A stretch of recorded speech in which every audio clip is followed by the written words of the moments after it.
beberapa renungan dan nasihat kepada orang-orang yang sedang bersedih. Sungguhnya kehidupan dunia ini berisi dengan ujian. الذي خلق الموت والحياة ليبلوكم أيكم أحسن عملا. Allah yang telah menciptakan kematian dan kehidupan buat apa? Untuk menguji mana di antara mereka yang amalnya yang terbaik. Karenanya seorang di atas muka bumi ini harus sadar bahwasanya dia diciptakan untuk diuji oleh Allah Subhanahu wa taala. Maka semua orang diuji, tidak ada seorang pun yang tidak diuji oleh Allah Subhanahu wa taala. Dan kita tahu semua orang pernah bersedih atau sebagian mereka sedang bersedih. Tidak ada yang pernah luput dari kesedihan. Dengan ujian yang bermacam-macam. Ada orang diuji berkaitan dengan hartanya, diberi ekonomi yang sulit, penuh dengan hutang, dililit hutang. Ada orang diuji dengan badannya cacat atau sakit-sakitan atau tubuh yang tidak sempurna. Dan demikianlah namanya ujian beraneka ragam menimpa satu dengan yang lainnya.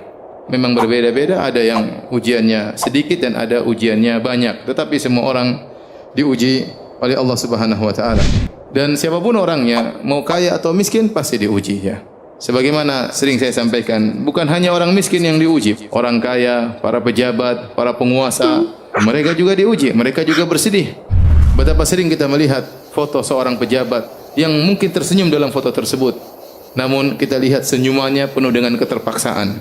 Di balik senyuman tersebut dia menyimpan banyak penderitaan. Oleh karenanya, siapapun orangnya di dunia ini pasti diuji. Baik orang yang soleh maupun yang tidak soleh.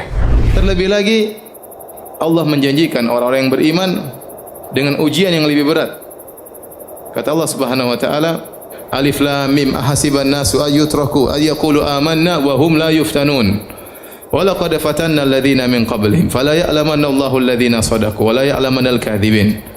Kata Allah Subhanahu wa taala, Alif Lam Mim, apakah manusia dibiarkan mereka berkata beriman sementara mereka tidak diuji?